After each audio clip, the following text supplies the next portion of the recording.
Welcome, everybody. We are perfectly on time, so we can start. Welcome to this new webinar organized by the Institute for European Policy Making. For those who are not yet familiar with what we do, the YEP, as we call it, was inspired by Mario Monti and is hosted by Bocconi University with the mission to combine the analytical rigor of a research institute and the policy impact of a think tank. My name is Stefano Feltri. I'm a journalist working with the Institute for the Editorial and Outreach Activities. Before going to today's discussion, let me remind you to subscribe to the YEP monthly newsletter. You can find it in the chat or online on our website. Also, if you are interested in these topics, you can join us on February 14 for another webinar on the reform of the Stability and Growth Pact with Marcello Messori and Lucrezia Reichling. Today, I have the opportunity to introduce and moderate a conversation about fragmentation in the European government bond market, the risk of mispricing, which might sound a little bit esoteric as a title, but you will see how politically relevant and financially significant is this conversation, because we are dealing with one of the most sensitive topics in Italy, which is the management of and the sustainability of Italian sovereign debt. So our two presenters are Maria Cannata. She's very well known, but for those who don't know her, she's the chairwoman of MTS, which is a trading exchange on sovereign bonds. And she's also a consultant to the Italian Ministry of Economy and Finance, where she led the Treasury Department from 2000 to 2018. So she was basically the person in charge of managing the Italian public debt, which is one of the most challenging in the world. Carlo Favero is a full professor of economics at Bocconi University. He's also a fellow at YEP. And he with his co-authors, Massimo Amato is here with us and others are joining us.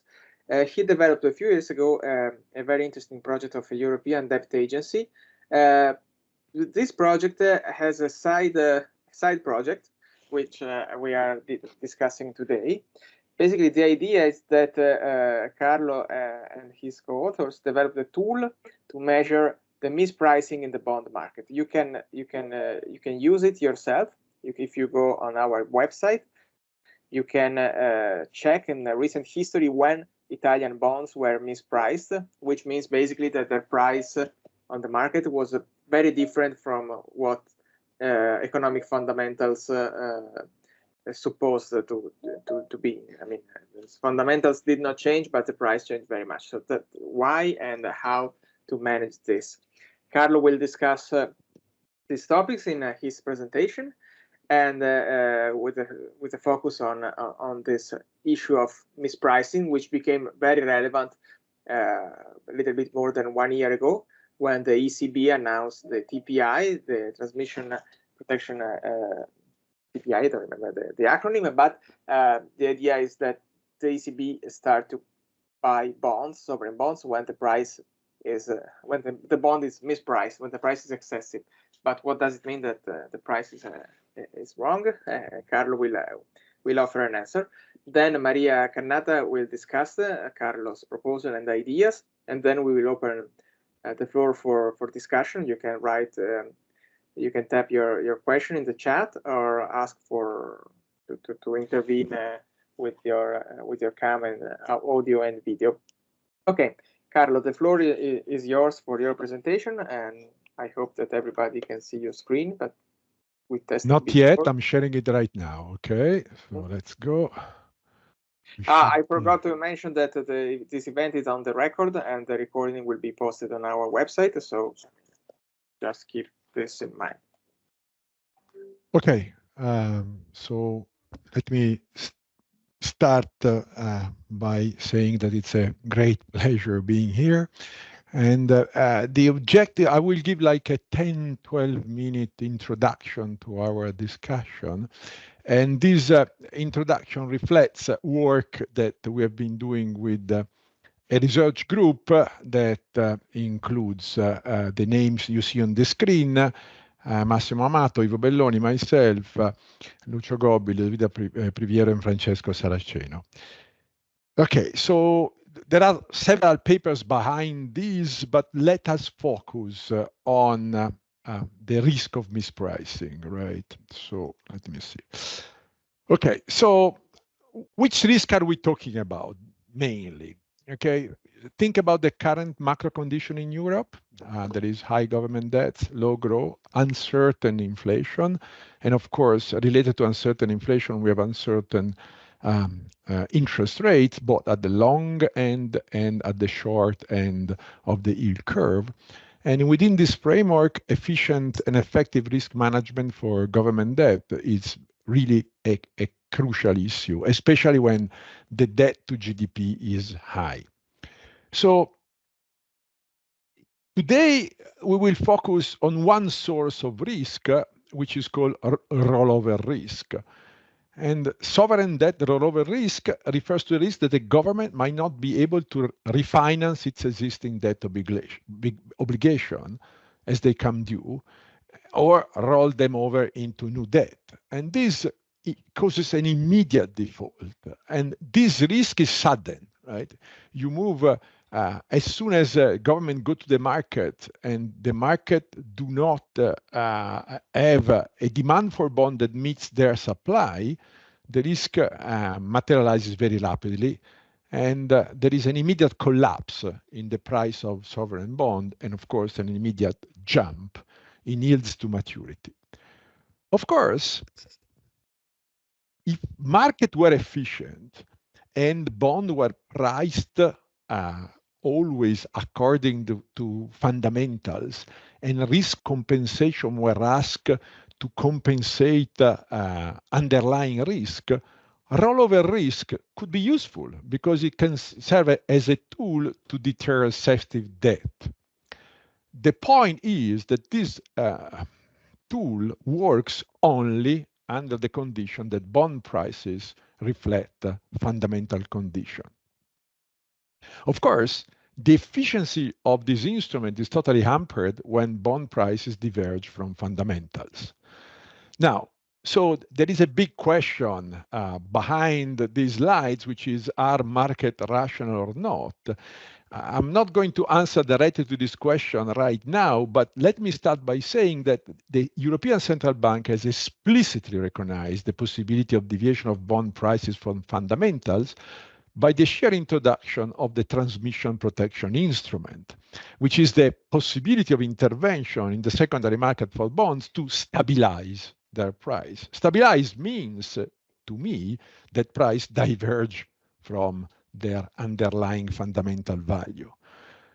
There is a big question with the TPI, which is the level of fragmentation in European bond market that ignites ECB intervention. Fortunately, insofar this question has not been tested, but it's in a cautious approach to risk management, one has to ask this question. So our research team has proposed an instrument and a framework to deal with a rollover risk. And the instrument is a perpetual loan, which is issued by a European debt agency, and it is priced. This perpetual loan is not marketed, and it's priced only by looking at fundamentals. So the idea is very simple. The optimal horizon for a government to borrow is the infinite horizon, because the government different from humans as an infinite lifetime. And so the idea is how you price a loans with an infinite horizon. And what we do is the following, that these loans that the European Debt Agency will issue are priced individually to each government. So we borrow terminology from the insurance literature. When an insurance policy is priced according to the individual, its cost is called the idiomatic cost because it's specific to the individual. So the European Debt Agency recognizes explicitly the different across countries, and these different across countries are related to the risk of their default. And so the loans for a country which is well behaved and has a stable fiscal policy will be very different from the cost of the loans for a country that does not feature the same characteristics. So these perpetual annuities, how are they priced? They are priced considering the riskiness of country, which is reflected in a transition matrix from one class of risk to the other. So countries are initially attributed to one of 8 classes of risk, and we use as a benchmark the idea that rating agency would provide this class. So we consider A class, triple A to A, triple B to B, C, and then default class. And of course, risk merit depends initially on the assessment issued by the rating agency, who attribute each country to a class, but also to the evolution of country position from one class to the other. And this evolution is estimated through the probability of transition from one class to the other based on historical data for the last 30 years.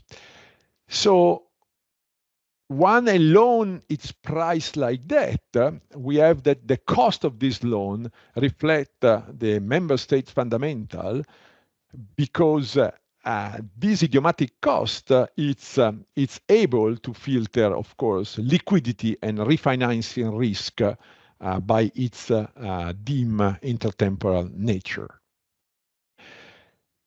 Now, so for any of the 8 class at any moment in time, we can set the price of the perpetuity, and so we can provide an evaluation of how the price of the bond that are actually issued by sovereign country fluctuates away from this price. But not only that, because for country in each class, we can also pin down which is the cost for the next upper class and the next lower class of risk. And so we can provide an upper and a lower bound of these prices. And maybe this upper and lower bound could be naturally interpreted as an upper and lower bound for intervention by the ECB using the transmission protection instrument. Okay, a little bit of historical measures. So here we look at the case of Italy. We look back at the period 2007-2021, and what we have here are 3 lines. So the blue line is the observed yield to maturity on 10-year government bond, Italian 10-year government bond. And then you have 2 benchmarks. The green benchmark is the idiomatic cost with upper and lower bound that would be attributed to Italy according to our pricing mechanism. And then there is another assessment of a fair value of the 10-year bond, which is provided by 2 researchers at the Bank of Italy, Cece and Pericoli, that estimate a model for the European, the Euro area government bonds 10-year, and they decompose fluctuation of this bond in those related to macro fundamentals and those related to sentiment. And then the red line is just the part that is related to macro fundamentals. And what I think what is interesting is that both the green line and the red line provide an assessment of fair pricing, which comes from very different approaches, and there is a sort of consistency between these two methods in individuating period of excess volatility and very consistent excess volatility. This excess volatility occurs first around 2011, after starting in 2010 with the announcement by Greece that their deficit was heavily underestimated and the following contagion crisis. And then again, in the period around 2018, 2019, with related to the second Greek crisis, and also maybe to a local development. Maria will tell us more about this episode of mispricing. Okay, so that is what we have done, and let me just mention a tool that we have created on the EAP website. Maybe. So this is a frozen slide. So for the tool allows you to check what's the situation like for each of the Euro area countries, and you can look both at historical data using monthly frequency and at most recent data using, and this is based on weekly data. And for each country, you have an upper and a lower bound. Let me try to go live if I can. Let's see.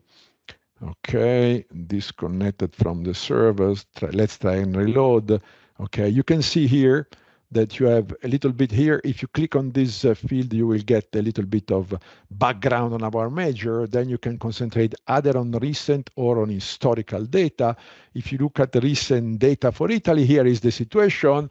The blue line is our idiomatic cost, the theoretical cost of the perpetual loan. Then you have the upper and lower bound, which are given by the two red lines. And here you see also the observed 10-year yields on Italian government bonds. So the situation that we have at the moment is that there is the current price is fluctuating almost exactly at the upper bound, but it's not dramatically away from this upper bound. So within our framework, the current price is still consistent with an efficient prices. Maybe it's interesting to have a look at Germany. Okay, and with Germany, of course, there is no lower bound because Germany it's at the uppest level of the grades. But what you see is that the current yield on German bond is below our idiomatic prices. And this reflects the fact that at the moment there is no European safe asset, and the safe asset in the Euro area, it's the bond, and the bond perceives a special status as a safe asset. I think I will stop here and leave the floor to Maria for her discussion. Okay, thank you. I will give. I have some very few slides to share, and just to give you an idea, graphical idea of what has been occurred in recent times in Italy. In particular, I would have to show what were the effects of periods of particular tensions, the effect on the Italian market of government bonds. The first slide is showing the most critical period that was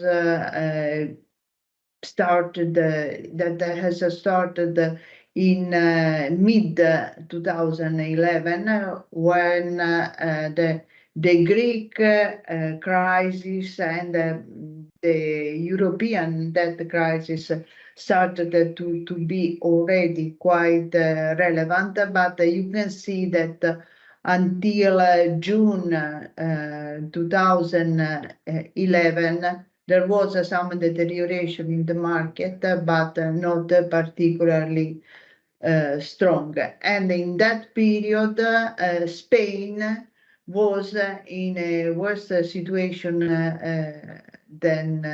worse than Italy. The very critical period started in the summer of the 2011 with the very well-known peak in November. And in this period, Italy, hills of Italy overcame dramatically even Spain. Afterward, there was some correction in the first quarter of the 12, but afterward, again, the situation deteriorated further. The story changed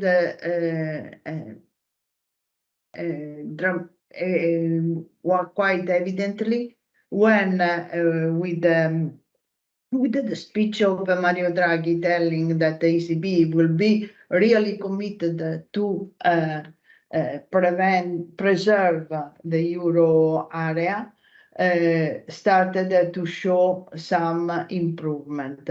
What was at the moment the real concern of the market was that apparently, the authorities, the different European institutions were not able to react quickly to solve the problem. Afterward, starting from September in particular, when the ECB actually give evidence of the action that was announced before, there was a drastic improvement. But it is also important to see how this tension impacted the liquidity of the markets, because with such a big uncertainty and confidence, there was a dramatic effect in the secondary market. This is really visible in the bid-ask spread of quotation in the secondary market. You can see that in November, again, there was the top of the problems.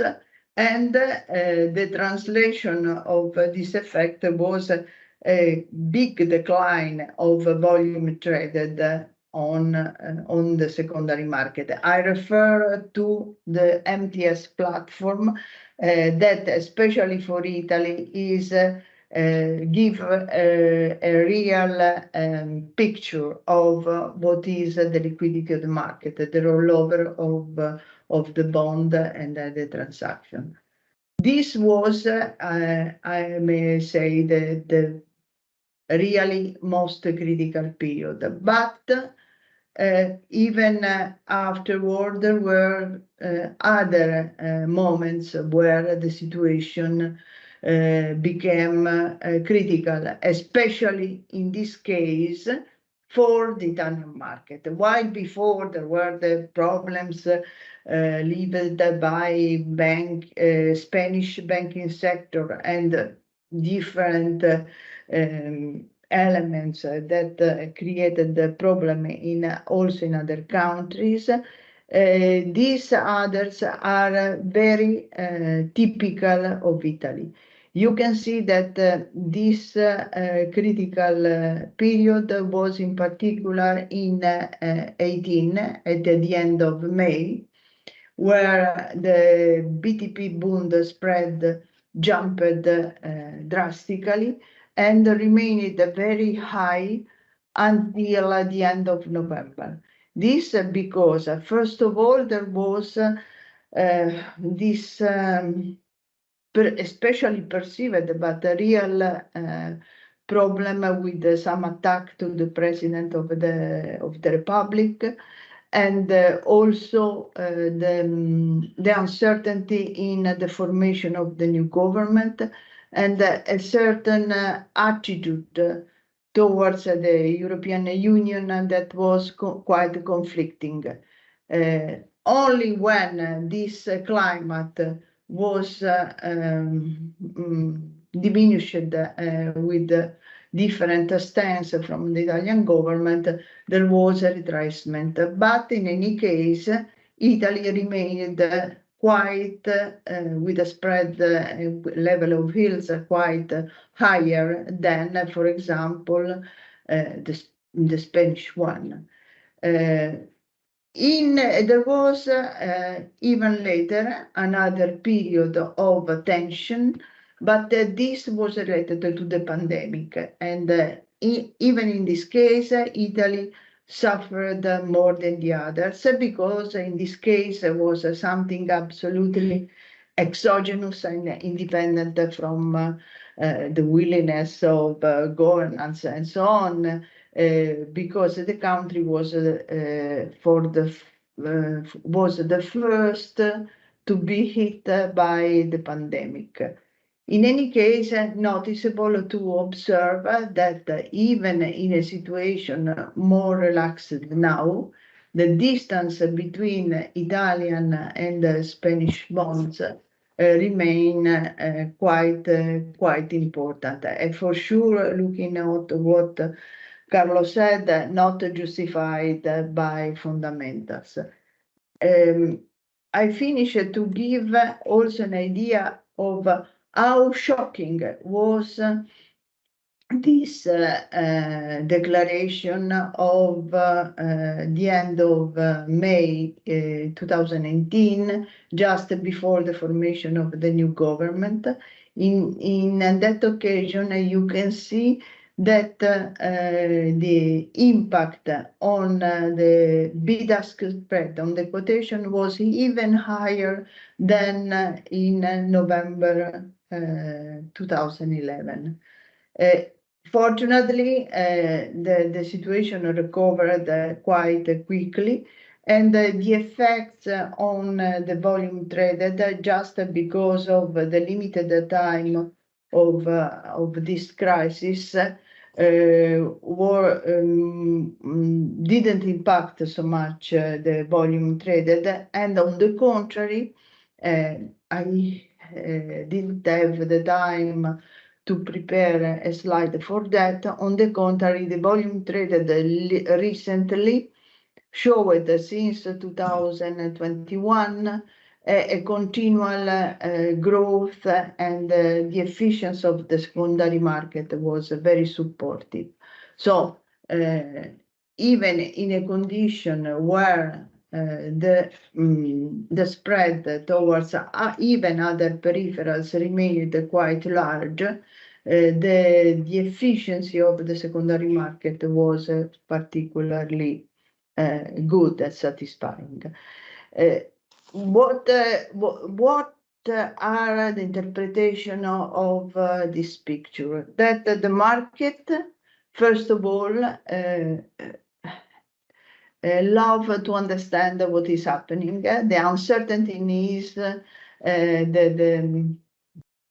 major factor of nervosism, and this influence a lot the perception, even in case of fundamentals that in certain period were also relatively good. Let me say, without having some stability in the policy adopted, and so there was an alternance of a period where the stance towards the European Union and also the policy mix was not so stable, and this is disturbing the market perception. And this for that the proposal of individuating a level, objective level, where it's opportune, the intervention of the ECB is really should be really welcome. Nevertheless, I have only a small doubt regarding to rely so much to the rating of rating agencies. In my experience, the rating agencies were not even them always consistent in their assessment of the credit of especially sovereigns. Difficult to find alternatives, but maybe basing more on fundamentals could be, if possible, more objective than the relying on this assessment that my impression is are not always really objective in the decision. Sometimes they also have been influenced by general perception in some part of market participants. That's say. Nevertheless, having an indicator that can help the ECB to understand when is really the case of intervening is very valuable. I don't have others. Okay, thank you so much, Maria and Carlo. That was very interesting, and I think that raises many questions. I invite again the audience, if they want to, if someone want to intervene, you can just type your question in the chat or raise your hand and asking to intervene with your mic and your camera. Now, I have quite a philosophical question, maybe to start with, and maybe I will also give the floor to Massimo Amato, who is a co-author of Carlos. I mean, we call this difference between the market price and the price consistent with fundamentals a mispricing. But looking at the figures that Maria showed, I mean, when you see a majority party attacking the President of the Republic, and you see such a spike, maybe the markets are reacting to the idea that something really has changed in the potential trajectory of the country, that political risk is a risk that you have to factor in. It's not just a mispricing. So in a way, that price might be the right price in that moment according to the information that the market have. So how can we deal with that? So I mean, I'm also asking to Massimo maybe to offer a little broader perspective, because we focus on Italy for obvious reasons, but he maybe can help us to frame this debate also at the European level, at Eurozone level at least. So thank you very much, and hello to everyone. Yes, since you asked a philosophical question, as you said, let me go to the basics of the philosophical implications of an agency which manages in a collaborative way a debt which is national in a sense, because fiscal policies and policy in general is national, no?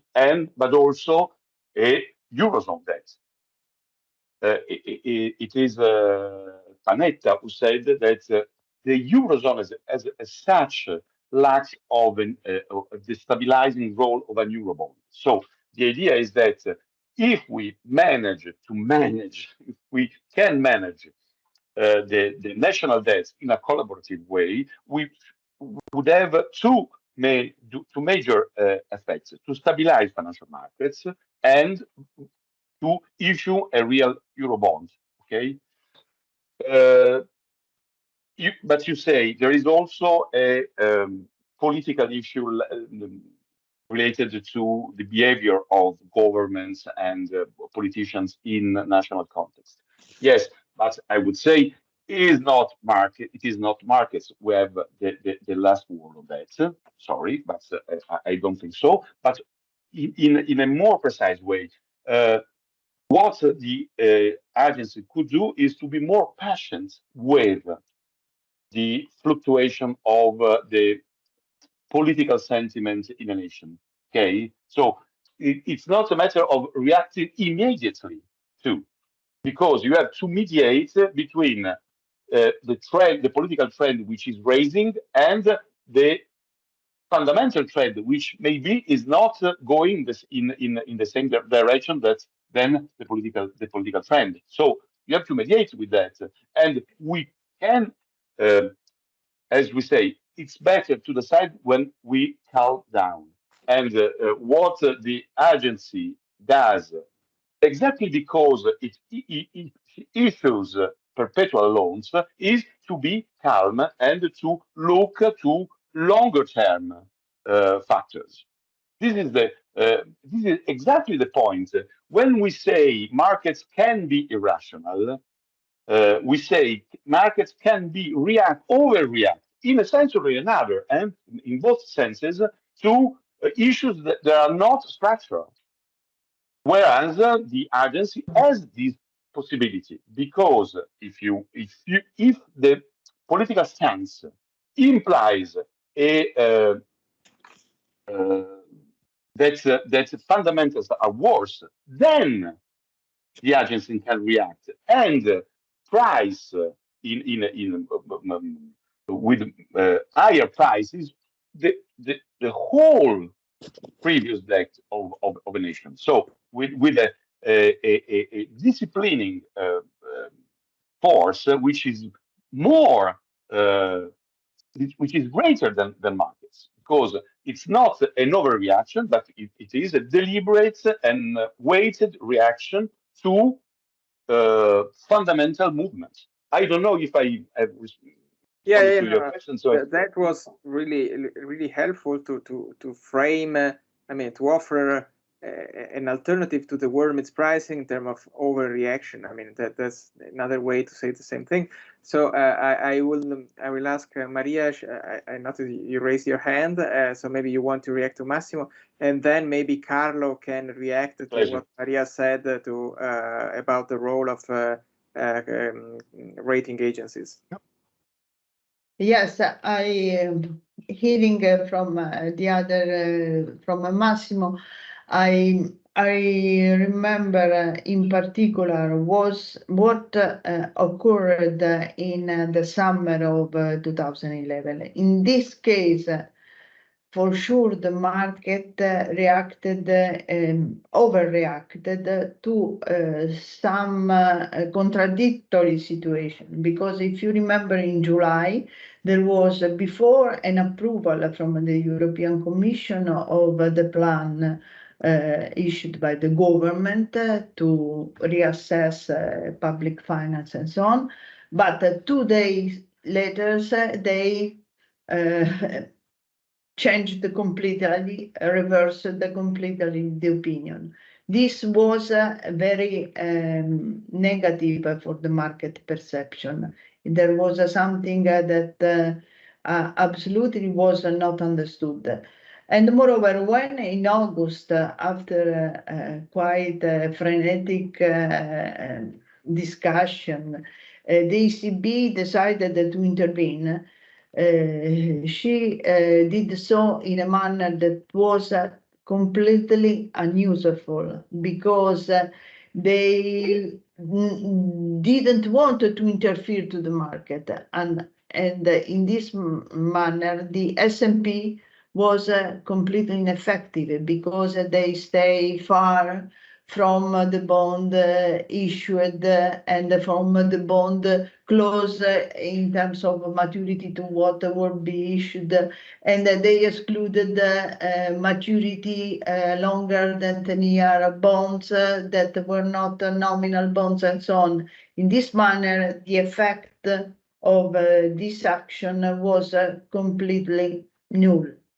While when there was the quantitative easing conducted since 2015 by the ECB, these limits that practically had vanished the presence of the ECB. In this case, there was an effect of moderating and reassuring the market and moderating the overreaction of the market for some political event. In any case, I agree that this action should not have to intervene immediately when there is a moment that could recover quite rapidly and not be pushed in hurry to act without waiting what is the real situation, and the market can reassess even without intervention. Okay, thank you so much, Maria. Carlo, it's the other side of the same question, basically, credit rating agencies. Yeah. So, of course, nobody likes technical details, except maybe for myself and Ivo Belloni among our co-authors. But I think that the technical details are really relevant. Maria had a very interesting statement about a rating agency. She said, well, in the long run, they're probably right, but anything can happen in the short run. If I can, summarize your thoughts in such a bold way. Our pricing scheme is exactly about that, in the sense that short-run mistake by the agency would not matter that much. What really matters to our pricing scheme is the pattern of gradings from here to the eternity, right? And can there be a longer run than that one?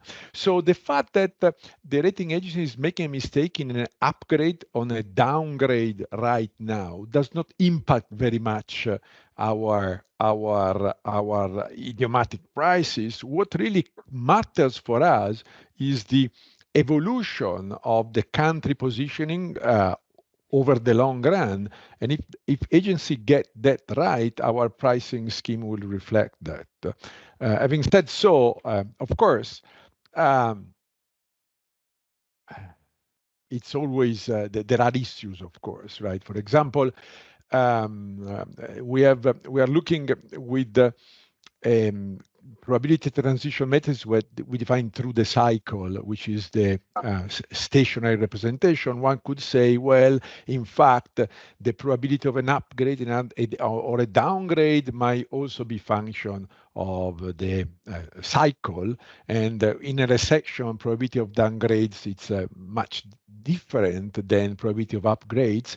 We have experimented with that, and because again the perspective of the loans is perpetual, that doesn't drastically affect the prices. So a version of the model in which the transition probability are used using the so-called point in time and not through the cycle, so making them function of some macro fundamental, does not provide a drastic change in the idiomatic pricing. So to summarize, everybody can be wrong. What really matters to our pricing scheme is that you're not persistently wrong. And what really matters is pricing in the long run, where the long run is a true one. We are looking at perpetual loans. And so we think that that is a kind of a robust issue of our pricing proposal.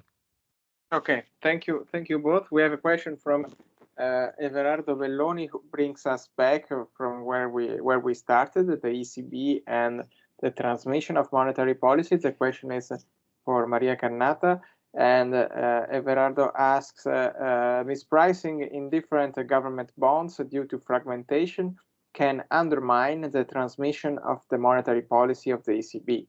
What are the possible consequences on the government bonds market, in particular for its importance for the euro repo market?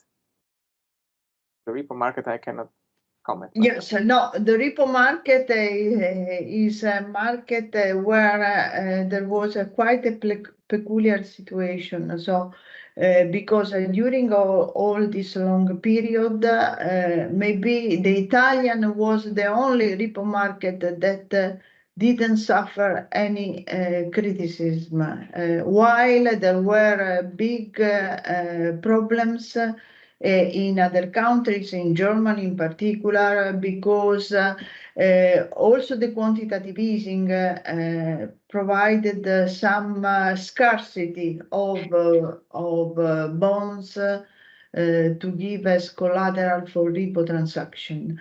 And being so large and very efficient, the repo market in Italy, this didn't happen for the Italian market.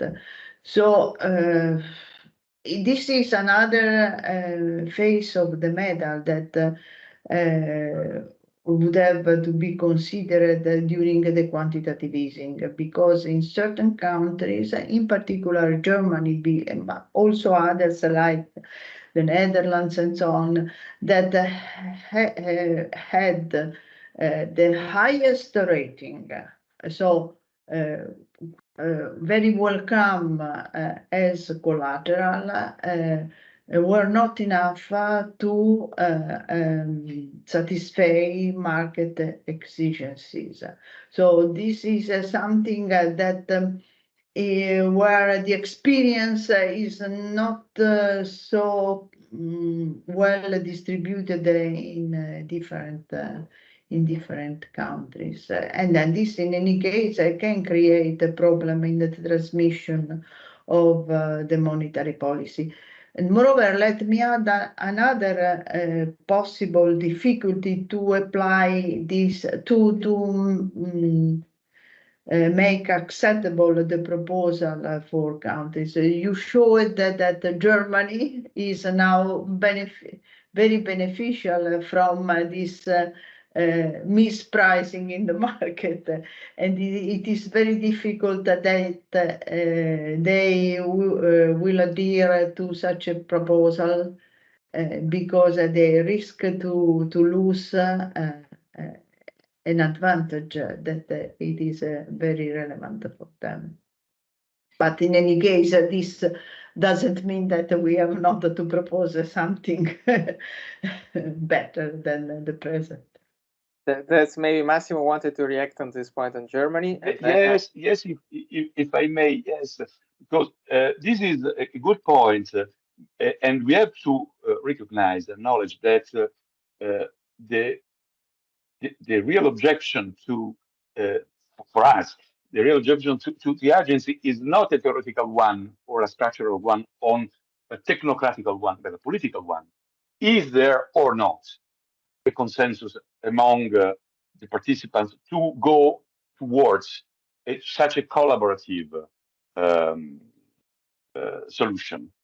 I think it depends also for the farsightedness of the participants, in the sense now Germany is profiting of the situation, but in a longer term perspective, what about the capacity of Germany to maintain this advantage? And first of all, so things can change even for Germany, and we are all worried about the economic and political situation in Germany now after the Ukraine war.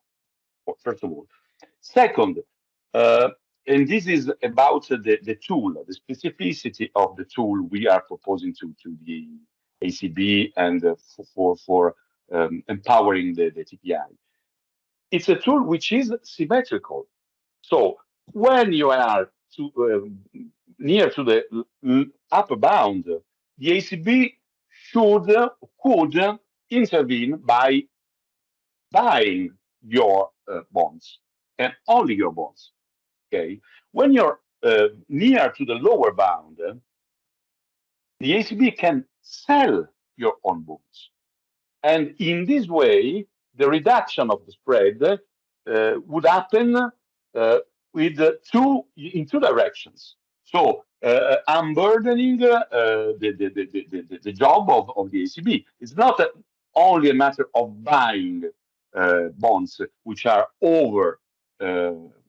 underpriced, if you want, but also overpriced. Sorry, but also to sell bonds, and which show yields which are not justified by the fundamentals. So, because if you want, if the market price of the bond is below its idiomatic price, one could say, sorry, that there is a hidden mutualization. So there is someone who pays for this lower price. So yeah, the mutualization, I mean, doesn't work in the usual sense we think it works. Basically, exactly. we are mutualizing. Let me say it plainly. If there is one nation that profited from mutualization in Europe, it is Germany. Okay, that's an interesting point for probably another webinar, because Germany is becoming a hot topic again. Carlo, maybe yes. you want to say something? Then I invite all the others to take the last opportunities, because we have few minutes left. So, Carlo.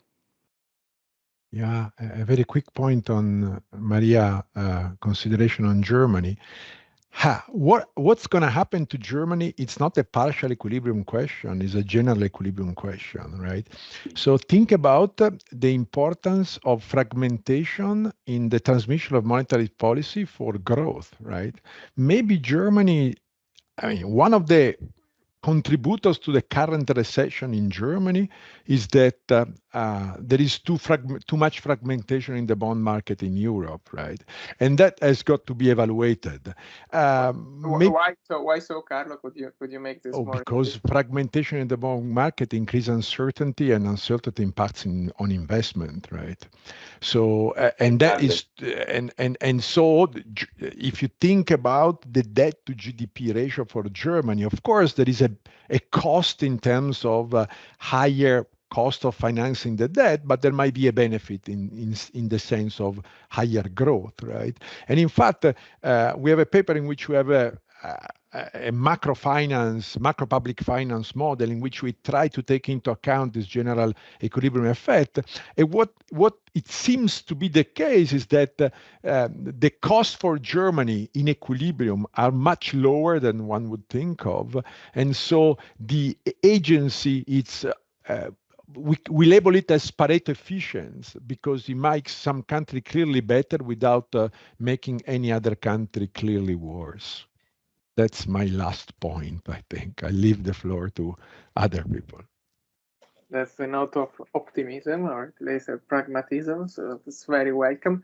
I don't know if anybody want to add something. Otherwise, I have a final question for our speakers. Last chance. If you want to raise your digital hand, or if you want to write something. Okay, we have a question from Luigi Filippini. Maybe we need to be more concerned with the fact that government debt securities are a key asset class, quasi-money for financial and non-financial companies. German Bund, the Netherlands government securities enjoy a safety liquidity premium linked to the amount of safe assets. That's something that Carlo touched before, but I have a final question linked to that. So we thought that we fixed all these problems when the European Union approved Next Generation EU with some form of European debt. Actually, I mean, when in the first webinar of this series, we discussed that this project is not as smooth as it was supposed to be, and there are some problems. So I would like to listen your final say on this topic. So why the existing European debt is not the solution to the fragmentation problems that you touched here? So I believe that first of all, it's sure that is not so small, but nevertheless, if you compare it with the mass of bonds, Italian, French, even Spanish, is still quite minor. Moreover, there is also a question of rating. If you look at these bonds, they are not rated as Germany, but even in terms of yields, they are not paying a cost that is corresponding, because generally it remains below other countries, even double A rated. So this is the case. Nevertheless, recently they started finally to care more the secondary market, and because since November last year they selected the primary dealers and evaluated them also in the secondary market, telling that where they like to make this activity of trading, and the large majority of them, all except one, selected the MTS platform for that. And the volume traded by the commission with Next Gen are now the second market after Italy, between the second and third. So this market started very well. Maybe this could help to reach the level also of yields and so on, more in line with what could be a true safe asset. But nevertheless, the market is also a little bit lazy in sometimes. They are used to adopt Bund, and with only in case of very material problems of Germany, they could change. And moreover, it should be also important to have an idea that this is not a temporary program, but something that is persistent, because until they perceive it as temporary, they believe that the critical mass never will be reached. Okay, thank you. Thank you. Very helpful. Carlo, you have 1 minute. Yeah, no, this is exactly the point. I think I couldn't agree more with Maria as usual. But the fact of having a European debt agency signals that it's permanent, right? Also, there is an important point. Where does the European debt agency find the money to give loans to individual country? By issuing bonds, and this bond will be the true European safe asset. And because countries, are priced according to our idiomatic scheme, the interest rate charged on loans would be higher than the bond rate paid by the agency. So the agency will accumulate reserves, and these reserves could be used as an umbrella in rainy days, right? But this is another story, and we can talk on another occasion about that. Thank you, Stefano. Okay, thank you, Maria. Thank you so much. Thank you, Carlo. Thank you, Maria. Thank you, Massimo, and all the other participants. Thank you to my colleague Silvia Tesaro, who organized all this.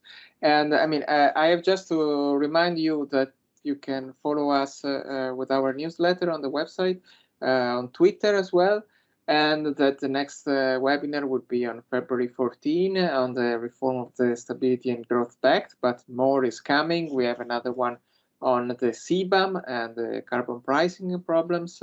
We have another webinar on lobbying in Europe. We are going toward European elections, so we have plenty of activities, so stay tuned with our website. Thank you again to our speaker, and enjoy your lunch. Bye-bye.